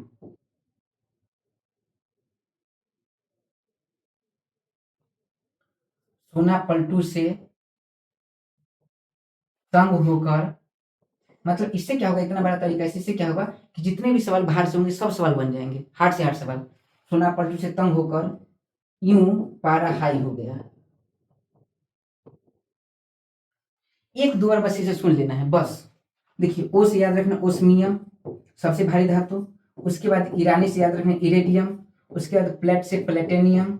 उसके बाद याद रखना रोडियम। उसके बाद याद रखना है सोना। उसके बाद याद रखना है पलटू से प्लूटोनियम। याद रखना है प्लेटिनियम यहाँ है, सोना से ज्यादा भारी होता है। पलटू से प्लूटोनियम, प्लूटोनियम याद रखना है बहुत भारी तत्व है, और रेडियो सक्रिय में सबसे भारी तत्व प्लूटोनियम, रेडियो एक्टिव है पूछे तो। और तंग से याद रखना है टंगस्टन, टंगस्टन का संकेत डब्ल्यू है। और यू से याद रखना है यूरेनियम, और पारा का Hg। ये सब भारी है, क्वेश्चन पूछा जाएगा तो यही पूछा जाएगा। अब देख लीजिए इसमें ऑप्शन निम्नलिखित में से सबसे भारी धातु क्या है? तो देखिए भारी धातु ओस्मियम तो इसमें ऑप्शन है नहीं, इरिडियम है नहीं, प्लेटिनियम, देखिए प्लेटिनियम है, तो आंसर क्या हो जाएगा? प्लेटिनियम। बिना स्ट्रिक के आप सवाल नहीं बना सकते, आगे भी आप सवाल देखेंगे, बहुत हार्ड सवाल है। ठीक है, क्लियर है पूरा बात? चलिए आगे सवाल। टूटी हुई हड्डियों की रक्षा के लिए प्लास्टर ऑफ पेरिस का प्रयोग किया जाता है। प्लास्टर ऑफ पेरिस कैसे बनता है? तो देखिए प्लास्टर ऑफ पेरिस बनता है जिप्सम से, CaSO4 इंटू 2H2, ये जिप्सम है। ठीक है, देखिए मैं एक तरीका बताता हूँ, हालांकि एक फॉर्मूला है CaSO4, बस इसमें अगर आप 2 लगा देंगे तो यही हो गया जिप्सम, क्योंकि जिप्सम जब लिखेंगे तो जिप्सम, देखिए 2 जैसा शुरू में लग रहा है तो 2 लगेगा, और इसी को आप गर्म कर देंगे, कितना? 373 केल्विन गर्म कर दीजिए, और 373 केल्विन मतलब 120 डिग्री के आसपास, 100 से 120 डिग्री सी के आसपास गर्म करेंगे तो इसका आधा पानी उड़ जाता है, तो बन क्या जाएगा? CaSO4, और 2 के जगह पर हो जाएगा हाफ H2, आधा पानी उड़ा है तो 1.5 पानी बच गया, तो क्या हुआ? A। इसी को कहते हैं POP। क्या कहते हैं इसे? POP। इसे रखा जाता है अर्ध जो बर्तन है या जहाँ नमी है, जल है, उसे बचा कर रखा जाता है। क्यों? क्योंकि इसमें जैसे ही पानी सटेगा, नमी सटेगा, तो नमी सटेगा तो पानी की मात्रा बढ़ जाएगी, पानी की मात्रा जैसे बढ़ेगी तो फिर जिप्सम बन जाएगा। क्लियर है पूरा बात? तो याद रखना है जिप्सम से क्या बनता है? POP बनता है। अब ये जो आप देख रहे हैं इसी का POP प्लास्टर ऑफ पेरिस का इसका नाम है, क्योंकि इसका प्रयोग प्लास्टर करने में किया जाता है, और प्लास्टर हो सकता है घर में भी हो जाए या प्लास्टर आपके हड्डी में भी हो जाए। हड्डी में प्लास्टर नहीं, हड्डी को सीधा रखने के लिए पैर पर प्लास्टर करते हैं, हाथ पर प्लास्टर करते हैं, क्योंकि शरीर के अंग में करते हैं। तो टूटी हुई हड्डियों की रक्षा, मतलब हड्डियों की रक्षा के लिए प्लास्टर ऑफ पेरिस का प्रयोग कहाँ होता है? प्लास्टर ऑफ पेरिस का प्रयोग होता है, यह क्या है? तो देख लीजिए क्या है? Calcium sulphate. अब देख लीजिए बुझा चूना है नहीं, कैल्शियम कार्बोनेट है नहीं, कैल्शियम ऑक्साइड है नहीं, जिप्सम, जिप्सम से तो बना है, तो आंसर क्या हो जाएगा? जिप्सम। कंप्लीट। एक minute, sorry, plaster of Paris का प्रयोग होता है यह है, तो जिप्सम प्लास्टर ऑफ पेरिस है नहीं, जिप्सम तो दूसरा है, तो जिप्सम भी नहीं, आंसर क्या होगा? उपयुक्त में से कोई नहीं, ए। क्योंकि कहता है कि प्लास्टर ऑफ पेरिस जिससे बनता है वो किससे बनता है? तो जिप्सम होता है। पूछ रहा है प्लास्टर ऑफ पेरिस है क्या, वो पूछा जा रहा है, तो प्लास्टर ऑफ पेरिस तो CaSO2 हाफ H2 है। क्लियर है? तो याद रखना उपयुक्त में से कोई नहीं, प्लास्टर ऑफ पेरिस दूसरा है, हालांकि बनता है जिप्सम से है। कंप्लीट है? चलिए प्लास्टर ऑफ पेरिस का सूत्र है, यहाँ सवाल है, तो प्लास्टर ऑफ पेरिस का सूत्र क्या है? तो देख लीजिए, अब देख लीजिए प्लास्टोप्रिस्ट तो ए वाला है, CSO4 इंटू हाफ H2O। अब यहाँ हाफ करके आंसर मतलब ऑप्शन दिया ही नहीं है, इसको हम लोग कैसे सॉल्व करेंगे? तो देखिए CSO4 तो सब में है, मामला है फंसा H2O के पास। अब कुछ नहीं करना है, H2O देख लेते हैं। यहाँ देखिए, यहाँ हम कंडीशन समझेंगे। यहाँ कह रहा है अगर CSO4 एक है तो H2O उसका आधा है, ठीक है। अगर CSO4 2 होगा तो H2O कितना होगा? 1। CSO4 3 होगा तो H2O कितना होगा? 1.5। मामला समझ में आ रहा है? फिर से एक बार देखिए, यहाँ प्लास्टोप्रिस्ट का सूत्र क्या है? तो प्लास्टोप्रिस्ट का सूत्र है CaSO4 इंटू हाफ H2O। इसका मतलब है कि CaSO4 कितना है? 1 है, तो 1 का आधा है क्या? H2O। अगर यहाँ 2 करेंगे तो 1 कितना हो जाएगा? 1 हो जाएगा। यहाँ देख लीजिए, प्रॉपर देख लीजिए, CaSO4 कितना क्यों है? 2। CaSO4 2 क्यों है? तो H2O कितना हो जाएगा? 1। क्लियर है? तो ए वाला आंसर इसका हो जाएगा। मतलब CaSO4 अगर 2 किए तो H2O 1 हो गया ना, और 2 को हम यहाँ भी लिख सकते हैं, 2 को हम यहाँ भी लिख सकते हैं, तो उसने क्या किया? यहाँ भी लिख दिया। तो CaSO4 इंटू 2 और 1 H2O, तो 1 H2O। तो प्लास्टोप्रिस्ट के सूत्र को ऐसे भी किया जा सकता है। कंप्लीट है। खनिज क्या है? मैं जस्ट बताऊं, अकार्बनिक ठोस। ज्यादा इस पर सोचेंगे नहीं। खनिज द्रव गैस कभी नहीं हो सकता है। खनिज में द्रव हो सकता है, गैस हो सकता है, लेकिन द्रव गैस कभी नहीं हो सकता। सबसे अधिक क्रियाशील धातु कौन है? तो इसका मैं एक तरीका बता चुका हूँ। ली, क, बा, सर, का, ना, मग, अल, मन, जन, कर, ऐसे बता चुका हूँ। तो देख लीजिए, लिक, बा, सर, का, ना, इसमें देख लीजिए क्या है? पोटेशियम। तो लिक का पोटेशियम 2 नंबर पे आता है, तो सबसे क्रियाशील क्या हो जाएगा? पोटेशियम। खत्म। धातु धातु में बता चुका हूँ। धातु धातु बार बार कह रहा हूँ, बहुत इंपॉर्टेंट लेसन है। निम्न में से किसे श्वेत धातु कहते हैं? ये भी धातु धातु का जो अगला पार्ट है, कुछ प्रमुख धातु से बता चुका हूँ। श्वेत धातु कहा जाता है प्लेटिनियम को। और एक बात और मैं बता दूं, रोडियम एक ऐसा एलिमेंट है, जैसे मान लीजिए कहीं विषैली गैस, जैसे आप जानते हैं भोपाल त्रासदी गैस है मेथाइल आइसोसाइनेट। क्या है? Methyl isocyanate. ठीक है, 1984 में मेथाइल आइसोसाइनेट CH3 ICNO। तो मेथाइल आइसोसाइनेट इसका सूत्र हो जाएगा क्या? मैं लिख देता हूँ, CH3 ICNO। ये गैस है मेथाइल आइसोसाइनेट। ये आपको पता होगा, मध्य प्रदेश के भोपाल में 3 दिसंबर 1984 को एक हो गया था घटना, भोपाल त्रासदी जिसे कहते हैं। उसमें किस गैस का रिसा हुआ था? मेथाइल आइसोसाइनेट का। और ये बहुत विषैली गैस है। अगर ऐसी विषैली गैस फैल जाती है जिसमें आदमी मर सकते हैं, तो ऐसी जगह पर रोडियम छड़ का अगर यूज किया जाए, रोडियम छड़ को अगर इलेक्ट्रिसिटी प्रवाहित किया जाए, रोडियम छड़ रखा जाए इलेक्ट्रिसिटी की उपस्थिति में, तो इन गैसों को अवशोषित कर लेते। तो विषैली गैस से रक्षा के लिए किस गैस का प्रयोग किया जाता है? किस धातु का प्रयोग किया जाता है? रोडियम धातु का। ये आप याद रखेंगे। अब देख लीजिए, निम्न में से श्वेत धातु। अब बाकी जो ऑप्शन आप देख रहे हैं, निकेल, प्लेटिनियम और पैलेडियम, इस सारे जो तत्व हैं, सारे जो तत्व हैं, हाइड्रोजनीकरण जानते हैं कि एक होता है वनस्पति, याद रखना है, वनस्पति तेल, वनस्पति तेल। और उसकी अभिक्रिया अगर आप हाइड्रोजन से करा देते हैं, किसकी उपस्थिति में? निकेल हो सकता है, या प्लेटिनियम या पैडमियम। प्लेटिनियम हो सकता है या पैडमियम हो सकता है, कोई भी हो सकता है। इसको उपस्थिति में करा देते हैं तो वनस्पति तेल है वो वनस्पति घी में बदल जाता है। किसने ऐसा किया? हाइड्रोजन नहीं किया, इसलिए इस घटना को हाइड्रोजनीकरण कहते हैं। इसी अभिक्रिया को संकलन अभिक्रिया भी कहा जाता है। क्या कहते हैं इसे? संकलन अभिक्रिया। क्यों संकलन अभिक्रिया? क्योंकि ये जो था असंतृप्त हाइड्रोकार्बन था, ये असंतृप्त हाइड्रोकार्बन हाइड्रोजन से अभिक्रिया होने के बाद संतृप्त हाइड्रोकार्बन बन जाता है, मतलब ये डबल बॉन्ड वाला था, और यह बन जाता है सिंगल बॉन्ड वाला। किसके उपस्थिति में? तो उपस्थिति में निकेल, प्लेटिनियम, पैडमियम की उपस्थिति में, इसलिए उत्प्रेरक कहते हैं। क्वेश्चन पूछेगा कि हाइड्रोजनीकरण में या संकलन अभिक्रिया में किस उत्प्रेरक का प्रयोग करते थे? तो याद रखें, नित्या पंडित प्रसाद, निकेल PT। 2-3 बार देखिए। ट्रिक का एक खास बात है, ट्रिक अच्छा नहीं हो तो मैं फिर कह रहा हूँ, लेकिन ट्रिक कई बार आपका दिमाग एकदम घुंजा गया, काम नहीं कर रहा है, बूम बूम कर रहा है, तो उस समय आपको ये सब ट्रिक काम देगा। सवाल सॉल्व करने में आसानी थोड़ा सा लाता है, ट्रिक अच्छा नहीं, कंसेप्ट बेस्ड होता है। डिटेल में जो क्लास में लिया हूँ ट्रिक और कंसेप्ट में पूरा देता हूँ। चलिए, उत्कृष्ट धातु। उत्कृष्ट धातु का मतलब है नोबल धातु, राजा धातु, निकम्मा धातु। राजा काम ही तो नहीं करते हैं, काम तो उनका सेनापति सब करते हैं। तो उत्कृष्ट धातु का जब भी लिखा तुम क्या कहेंगे? इसे क्या कहते हैं? इसे कहते हैं अक्रिय धातु। इसका नाम क्या हो जाएगा? अक्रिय, या उत्कृष्ट, या नोबल, या फिर राजा, या फिर शाही, कोई भी धातु कह दीजिए। ये सब धातु है। ये धातु कभी अभिक्रिया नहीं करते, मतलब इसे कोई अभिक्रिया करता ही नहीं है। जहां परा है वहां परा है, शुद्ध रूप से परा है। तो उत्कृष्ट धातु शुद्ध रूप से बोलते हैं, सही बात है। और उत्कृष्ट धातु का एग्जाम्पल क्या हुआ? तो याद रखना है, सोचा पाता, सोचा पाता, सोना, चांदी, पारा, तांबा, प्लेटिनियम। इसीलिए इसमें जंग लगता नहीं तो आदमी कान में पहन के बुवाते रहता है, मतलब आभूषण वगैरह इसी का बनता है। आ रहा है समझ में? तो यूरेनियम एवं सीसा उत्कृष्ट धातु का उदाहरण एकदम नहीं। यूरेनियम कान में पहन लेगा, सोच लीजिए, तो उसका कान नहीं रहेगा, ना नाक रहेगा। देखिए सीसा, सीसा उत्कृष्ट धातु नहीं है। उत्कृष्ट धातु कौन है सोचा पाता? तो उत्कृष्ट धातु का पहला आंसर सही है, केवल एक। खत्म। नॉलेज बढ़ रहा होगा आपका। नहीं सर कहाँ बढ़ रहा है? देखिए निम्न धातुओं में से कौन समान ताप पर द्रव है? तो द्रव का आप जानते हैं दो ही धातु, एक पारा नहीं तो ब्रोमीन। अगर अधातु होगा तो ब्रोमीन और धातु होगा तो पारा। अच्छा अगर पूछे कि कुछ धातु जो कमरे के ताप पर मतलब प्रॉपर ठीक रहते हैं लेकिन द्रव अवस्था में पाए जा सकते हैं, तो इसके अलावा 3 धातुओं हैं। अगर पूछे रेडियो सक्रिय धातु कौन है, रेडियो सक्रिय द्रव धातु, रेडियो सक्रिय द्रव धातु कौन है, तो आपको याद रखना फ्रांसियम। कम गलनांक वाले धातु में सीजियम, कम गलनांक वाले धातु में गैलियम। तो याद रखना सीजियम गैलियम ये सब कम गलनांक वाले, मतलब जल्दी द्रव अवस्था में बदल जाते हैं। और रेडियो सक्रिय द्रव धातु कौन है, फ्रांसियम। किस खनिज से रेडियम प्राप्त किया जा सकता है? तो रेडियम प्राप्त किया जाता है पीच ब्लेड से। पीच ब्लेड से प्राप्त किया जाता है रेडियम, पीच ब्लेड से प्राप्त किया जाता है यूरेनियम, याद रखना है। हेमेटाइट से प्राप्त किया जाता है लोहा, रूटाइल से प्राप्त किया जाता है टाइटेनियम, चूना पत्थर से प्राप्त किया जाता है कैल्शियम। कंप्लीट है। पीच ब्लेड आपको याद रखना है। मोनोजाइट बार बार पूछा जाता है, मोनोजाइट आगे आएगा।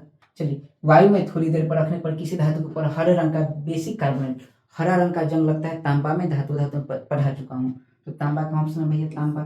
चांदी में काला रंग का, निकिल में जंग भूरा रंग का, जस्ता में मतलब सफेद भूरा दोनों रंग का। तो याद रखना है जस्ता में जनरली जस्ता को हम जंग से बचाने का प्रयास नहीं करते हैं, ज्यादा यूजफुल धातु है नहीं डेली लाइफ में। तो याद रखना है तांबा आंसर हो जाएगा। निम्नलिखित में से किस खनिज द्वारा लोहा प्राप्त किया जा सकता है? देख लीजिए तो चूने का पत्थर, चूने का पत्थर का फॉर्मूला CaSO3, इसमें कहीं आपको लोहा दिख रहा है नहीं, तो इसे लोहा प्राप्त नहीं करेंगे। Pitchblende, pitchblende uranium का, तो अभी जस्ट बताएं इसे यूरेनियम नहीं तो रेडियम प्राप्त करेंगे। ठीक है। मोनाजाइट, मोनाजाइट याद रखना है थोरियम का अयस्क है। किसका अयस्क है? थोरियम का। तो इसे थोरियम प्राप्त करते हैं। मोनाजाइट एक प्रकार का बालू है, याद रखना है थोरियम का मुख्य स्रोत है, हालांकि इसे हीलियम भी निकलता है, हीलियम याद रखना है। तो इसे हीलियम भी प्राप्त किया जाता है। अच्छा हेमाटाइट, हेमाटाइट का फॉर्मूला Fe2O3। ठीक है, तो इससे लोहा प्राप्त किया जा सकता है। लोहा के और भी अयस्क आपको याद रखने चाहिए। एक तो आप याद रखिए Fe2O3 को हेमेटाइट कहते हैं, Fe3O4 को मैग्नीटाइट कहते हैं, FeCO3 एक अयस्क है, इतना आपको याद रखना है। सीडेराइट कहते हैं।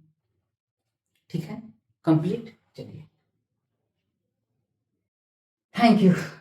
चलिए तो कुल मिला के अच्छा लगा मुझे कि इतना सवाल हम लोग कंप्लीट कर लिए। थैंक यू देखकर हमको बहुत खुशी हुआ, आपको भी खुशी होगा। पूरा सवाल को आप बढ़िया से कंप्लीट कर लीजिए, एकदम बढ़िया से कंप्लीट कीजिए, पूरा रिवाइज कर लीजिए।